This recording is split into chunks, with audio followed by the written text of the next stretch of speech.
नमस्कार दोस्तों, मेरा नाम है डॉक्टर वीर और मैं आपको इस चैनल पे क्लास 11th की NCERT, R D Sharma, PYQs and JEE preparation की वीडियोस और लाइव दूंगा।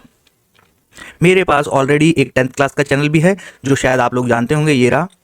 और अब मैं ये 11th क्लास का चैनल स्टार्ट कर रहा हूँ। ये मेरी पहली वीडियो है और इस वीडियो में मैं सेट्स, जो पहला चैप्टर है चैप्टर 1, उससे स्टार्ट कर रहा हूँ। चैप्टर 1 के बारे में मैं आपको कुछ बेसिक बताऊंगा और कुछ क्वेश्चंस भी हम लोग सॉल्व करेंगे। बिल्कुल बेसिक से पढ़ाऊंगा, जैसे कि आपको किसी और चैनल पे शायद किसी ने नहीं पढ़ाया होगा। इस तरीके से मैं पढ़ाऊंगा, बिल्कुल बेसिक। तो चलिए सब चीज़ कवर करेंगे।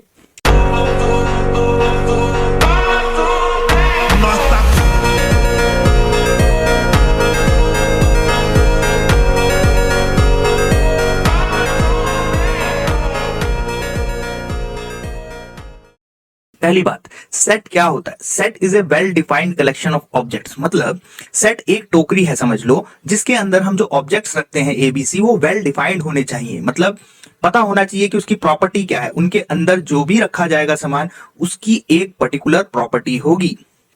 जैसे अगर मैं बोलूं कि इसके अंदर अल्फाबेट्स रखने हैं, तो इंग्लिश अल्फाबेट्स रखने हैं, तो A B C D E F to up to Z तक रखा जाएगा, ये हो गया डिफाइंड। बट अगर मैं बोलूं इसके अंदर मेरे को बेस्ट एक्टर्स रखने हैं, तो सलमान, शाहरुख, ये डिफाइंड नहीं हुआ अच्छे से। क्योंकि किसी के लिए बेस्ट एक्टर्स कोई और हो सकता है, किसी के लिए बेस्ट एक्टर्स रणबीर हो सकता है, किसी के लिए सलमान हो सकता है, किसी के लिए शाहरुख हो सकता है। तो इसीलिए ये डिफाइंड सही से नहीं हुआ। बट इंग्लिश अल्फाबेट पूरे वर्ल्ड में ए बी सी डी से अप टू जेड तक ही है, तो इसीलिए ये पक्का डिफाइन हो गया। नेक्स्ट है, क्या होता है इसके बारे में और बताते हैं। जो इस सेट के अंदर रखी हुई चीजें होती हैं, उनको हम या तो ऑब्जेक्ट्स कह सकते हैं, ये जो एबीसी है इनको हम ऑब्जेक्ट्स कह सकते हैं, या फिर हम इनको एलिमेंट्स कह सकते हैं, या मेंबर ऑफ सेट कह सकते हैं। ये सब सिनोनिम्स हैं, मतलब एक ही बात है। चाहे आप ऑब्जेक्ट कहो, चाहे आप एलिमेंट कहो, चाहे आप मेंबर ऑफ सेट कहो।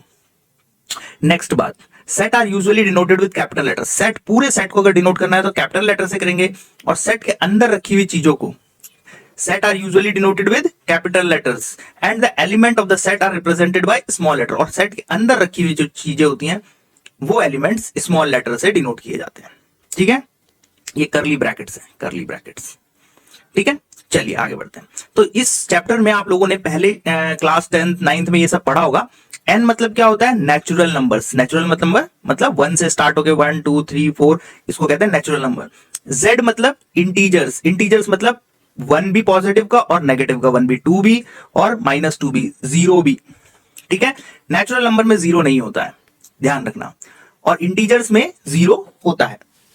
नेक्स्ट है Q, irrational number. Rational number, rational number मतलब जो p बाई क्यू की फॉर्म में लिखे जा सकते हैं, जैसे 1/2, 1/3, 0, 1, -1, क्योंकि इसको भी तो हम 1/1 लिख सकते हैं, -2, +4, इसको भी हम ऐसे लिख सकते हैं, कुछ भी। तो ऐसे जो फ्रैक्शन में लिखा जा सके, और उसको हम कहते हैं rational number.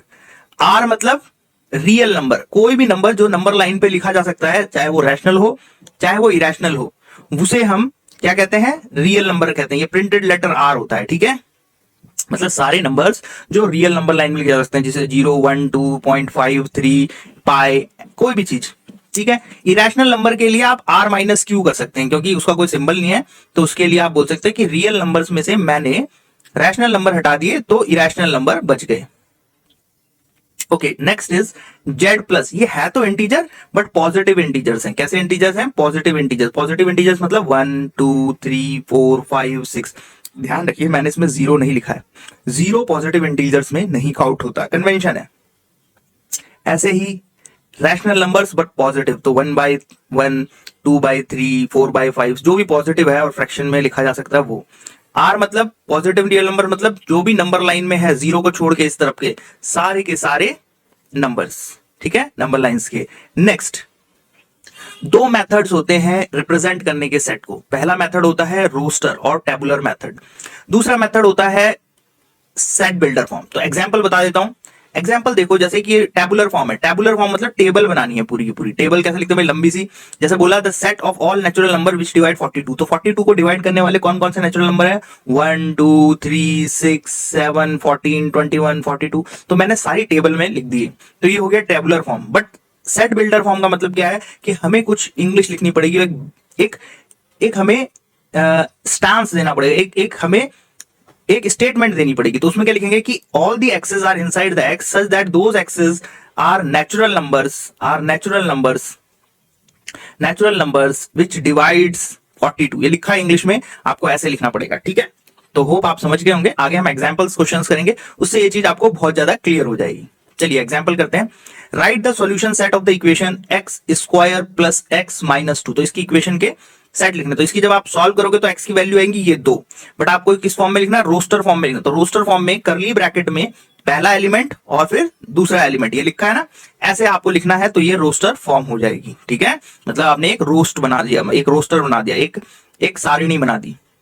Next example, write the set X such that x is positive integer. X positive integer होना चाहिए और एक्स स्क्वायर की वैल्यू 40 से कम होनी चाहिए। इसको रोस्टर फॉर्म में लिखो। तो भाई रोस्टर फॉर्म में लिखना है तो लाइंस बनानी है ना, तो सारी की सारी क्या पॉजिटिव इंटीजर्स लिखने हैं, 1 से लेके कितने तक, 40 के स्क्वायर तक। तो कितने हो जाएंगे, 1 2 3 4 5 6। आपको पता है ना 40 से नीचे 36 होता है, तो इसीलिए 6 तक हमने काउंट किया और रोस्टर फॉर्म में लिख दिया। मतलब एक ऐसी फॉर्म में जिसमें लिस्ट टाइप लिखा जाता है, ठीक है। नेक्स्ट आता है right this set in set builder form. आप अपोजिट करना है, इसको सेट बिल्डर फॉर्म में करना है। तो आपको दिख रहा है ये सारे स्क्वायर्स हैं, तो हम लिखेंगे set which contain all the x's such that x is equals to n square where n is a natural number, n belongs to natural number। this symbol, ये जो सिंबल आपको दिख रहा है ये होता है belongs to का सिंबल, belongs to मतलब इसका मतलब है ये इसके अंदर है, ठीक है। और अगर ये लग जाएगा क्रॉस इसमें तो ये हो जाएगा not belongs to। नेक्स्ट देखिए ये क्वेश्चन है right the set in A set builder form. Set builder form में लिखना है भाई इसको। चलिए सेट बिल्डर फॉर्म में लिख लेते हैं, पेन चेंज कर देता हूं। तो आप देखोगे कि ये सारे के सारे कैसे लिखे, 1 2 2 3 3 4 4 5 5 6 7, तो 7 तक जा रहा है। तो हम लिखेंगे all the x's are inside the x such that x is in the form of n into n plus 1 where n is a natural number, n is a natural number, n belongs to natural number and a condition is also there। what is that condition? Condition क्या है कि जो n की value होगी वो 1 से लेकर के 6 तक ही होगी। इस तरह से अगर हम लिखेंगे तो ये कहलाएगा हमारा set builder form. Set builder form मतलब हम बिल्ड कर रहे हैं, एक स्टेटमेंट लिख रहे हैं, ठीक है। Next question, match each of the set of the left described in the roster form which the same set on the right described in the set builder form. तो हमें इसको सेट बिल्डर फॉर्म में देखना है कौन कौन से किसके साथ है। तो PRINCAL, तो ये तो प्रिंसिपल वर्ड के साथ मैच हो रहा है, तो ऑप्शन डी 0 है इसके अंदर। तो आप देख रहे हो कि x प्लस जैसे वैल्यूज ये देखो इसकी 2 रूट आएंगे, वो यहां पे हो रहा है। ऐसे ही पॉजिटिव डिवाइजर्स ऑफ रेट यहां पे हो रहा है, 0 कहां पे आ रहा है, ये आ रहा है, ठीक है। तो इसका तो कोई सोल्यूशन क्या आएगा, x प्लस 1 इक्वल टू 1 है, तो x इक्वल टू क्या हो जाएगा, 1 माइनस 1, x इक्वल टू 0। तो इसीलिए वाला मैच हो गया, ठीक है। होप ये कर लोगे, आसानी है। अब एक्सरसाइज के क्वेश्चन करते हैं। एक्सरसाइज के क्वेश्चंस मैं अब अपनी नेक्स्ट वीडियो में डालूंगा।